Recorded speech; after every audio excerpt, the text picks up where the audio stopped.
In this chapter, we examine to the fullest extent the definitions of the two forms of sexual harassment. 1. Quid pro quo. This involves an authority figure demanding sexual favors in exchange for job benefits. And 2. Hostile environment harassment. This involves unwelcome conduct that creates an intimidating or offensive atmosphere, affecting an individual's work performance or psychological well-being. I know we have covered these definitions previously in former chapters, but these concepts are critical to remember, especially in order to fully grasp this chapter's content. This chapter will specifically explore indirect harassment.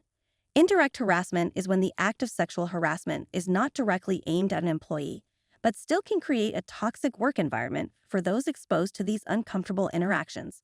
Examples can include being within earshot of offensive jokes targeted at an individual, observing emails that possess X-rated content inadvertently or displayed publicly by a coworker, or witnessing unwanted touching. Even though indirect harassment does impact the broader work environment, affecting secondary victims, this does not negate the primary victim's impact. This notion more so exemplifies that the definition of hostile work environment encompasses more than one targeted individual. Instead, extracting meaning from the EEOC's definition of sexual harassment, harassment has a ripple effect that impacts entire offices and clients. We will examine legal protections against sexual harassment specifically in this chapter in regards to housing. For example, the Fair Housing Act and HUD's regulations address sexual harassment in housing, ensuring that unwelcome sexual conduct does not interfere with housing rights. Understanding these legal frameworks helps professionals navigate and uphold these protections. We will provide resources for those who want to strengthen prevention within this particular field.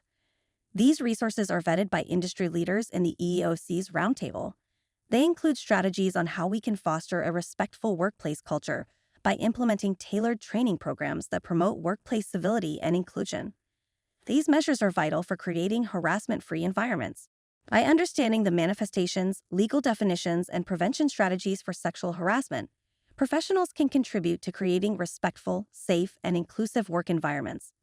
Knowledge is the foundation of fairness and the key to preventing harassment in all its forms.